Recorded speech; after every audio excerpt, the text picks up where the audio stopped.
Welcome back, my little creepers. It's that time again. Challenge Rift time.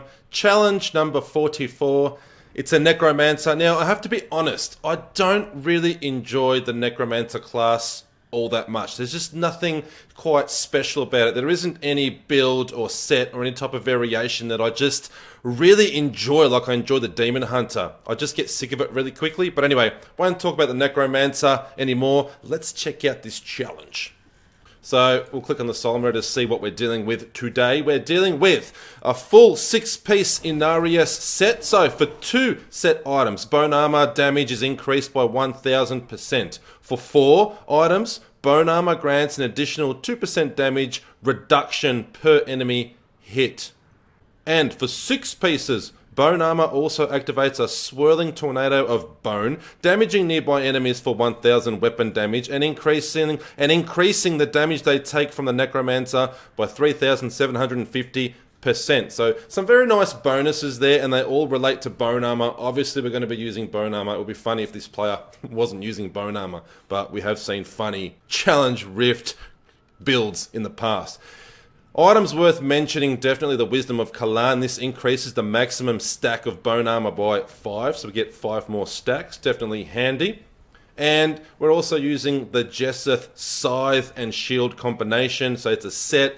What you get for this is, when the target of your command skeleton dies, your skeletons are automatically commanded to attack a nearby target, so they're in command mode. Very important that your command skeletons remain in command mode. And the second bonus, while your skeletons are commanded to attack a target, all of your minions deal 400% increased damage. This goes nice with our golem here. The way the golem works is, obviously he does damage himself, this big golem, but he also raises a flesh-consuming golem to fight for us. So periodically, we get these other flesh golems that'll rise out of the ground and start attacking for us, and all of this stacks nicely with the bone armor damage increasing percentages. Looking at the passives here, Raylena's Shadow Hook, Heart of Iron, and Rogar's Huge Stone. Skills: Grim Scythe, Land of the Dead, Command Skeletons, Command Golem, Blood Rush, and Bone Armor. The passives: Aberrant Animator, Final Service, Rigor Mortis, and Draw Life. So the strategy is quite simple, but can be difficult if you're not familiar with the Necromancer and the Inarius set.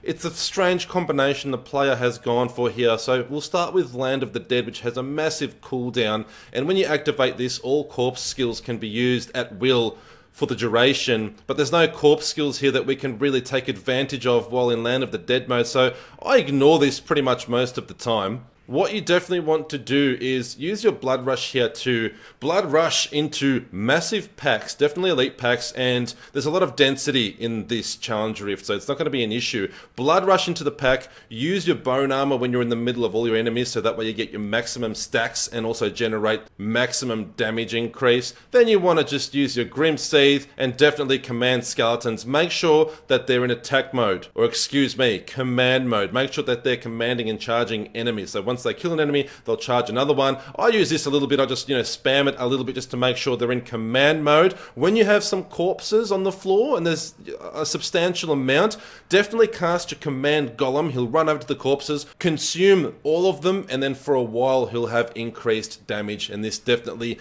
stacks with your command skeletons damage increase while they're in command mode. Pretty much that simple, and just use Grim Scythe when you're on cooldown and you can't use some of these other skills. Definitely keep an eye on Bone Armor. Whenever that's up, just get into an area where there's maximum monsters or enemies around you and cast that. That'll also kill them. It does a fair bit of damage also. And then just rinse and repeat. Keep using your Grim Scythe and make sure that Command Skeletons are in command mode and just watch things die. As usual, it's one thing to talk about it and listen to me ramble on, which may not make sense some of the time, but let's go in there and I'll actually show you how to do it, and that way y'all shouldn't struggle either. It's quite an easy one this week, so I appreciate y'all watching regardless. Love you all. Alright, people, we're in. So there's an elite pack right off the bat here, and this is actually quite a difficult pack because of the poison damage that comes out on the floor there. You do take a lot of damage, be careful not to stand in the poison. But after this elite pack, they're generally pretty easy, and I hate these guys because they spread out. They don't stay together. So I can't Grim Scythe his butt.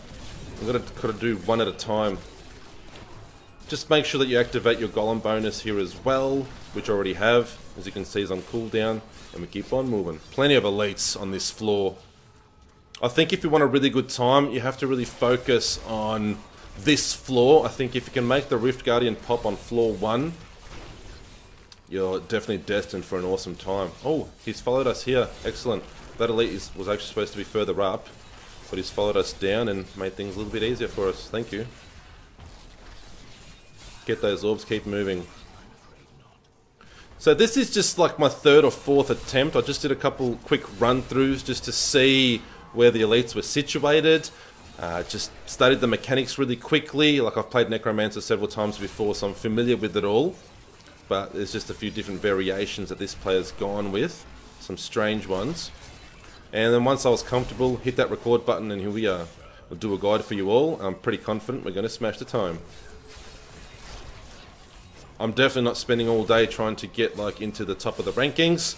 I've got other stuff that I want to do. I'm definitely going to show you guys my Demon Hunter Natalia / Marauder Sentry Fire version build. So I uploaded a video not too long ago on the cold damage build, which is a Sentry cold damage using Natalia's and Marauder's, a combination of both of the sets. And that's my current favourite build and set to be using for the Demon Hunter, particularly going for higher end Greater Rift runs. That's definitely my favourite. Great survivability, huge insane damage, and I want to show you guys the fire variation of that, which I can easily clear a GR100. And what I'm going to do is upload a video of the GR100 clear first, the full run, and then I'll probably chop and change the footage for the build video. So I'll be talking about the build primarily, but I just want everyone to see that it is capable of clearing a GR100. What I hate, what I really despise, is when a YouTube creator puts in his title, for instance, Shadow's Mantle Demon Hunter build GR100 plus. So if you name the title, if the title of the video is GR100 plus Demon Hunter Shadow's Mantle build, then you'd expect to see that player clearing a GR100 Greater Rift. A Greater Rift 100, I mean. I didn't mean to double up on myself there. But what I've noticed is it says GR100 in the title, and then the gameplay is like a Greater Rift 80. And people are commenting saying, why are you advertising this as a Greater Rift 100 capable build when you're just doing an 80? And the creator will respond saying, this is capable, check the leaderboards. There's a player that actually cleared a 100 or 114 or whatever. But the thing is, if you as the creator are advertising that you can do a GR100 with the build that you're sharing with us all, then you should be able to clear the GR100. So I definitely just want to show you all that the builds that I do, they're all achievements that I can do myself. They're not some ridiculous, like, oh yeah, on the leaderboards, like the same build can do it. Well, if you can't do it, it doesn't matter what people on the leaderboards can do. Then they should be doing the build guides, not you. But anyway, enough about that. It's just a lot of content creators do that, I've noticed. Like, let me know if you guys have noticed that and if it kind of frustrates you. I just don't understand. It just seems like clickbait for me. It's just a little bit misleading, I feel, because we're all expecting the creator or the player to clear what the title is actually telling us. But we're not getting that. And I don't want to be one of those creators. I don't want to mislead people.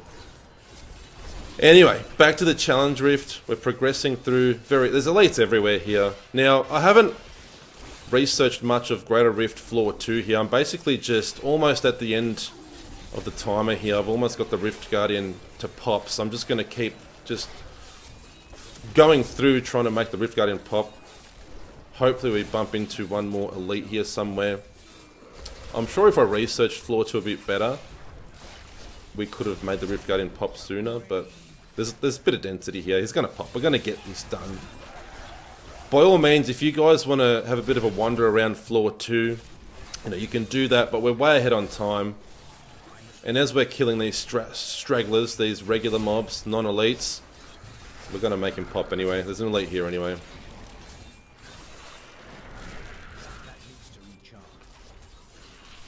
He'll definitely pop after these guys. And the Rift Garden should be no issue either. Make sure you charge your skeletons at him. Grim Scythe. And if available, use your Golem. There's corpses there, but he's on cooldown. But there we go. Easy peasy. Just like that. Just like that. So that is this week's challenge Rift. As much as I feel like I could get a pretty good time on this, there's just too much that I want to do. I need to record that GR100 Demon Hunter Natalia Marauder Sentry build video for you all, and then I really want to work on that build. I want to get that build video up hopefully tomorrow for you all. So Demon Hunters, please stay tuned to the channel. There's a lot of Demon Hunter content coming out really soon. I want to update all of my old videos and just redo pretty much every build, every set for the Demon Hunter, do fresh set dungeons, everything, all the nice juicy stuff, and then probably focus on Monk after that. But there you have it this week. It's another really easy one. So for those of you that tuned in and didn't need my help this week, I appreciate that very much. Thank you. Your creepy Uncle Bannick13 loves you, as strange as that may sound. If you haven't subscribed yet, don't forget to subscribe. If you don't want to, that is totally fine. Just do me one favor and just come back and visit your creepy damn uncle, Bannick13.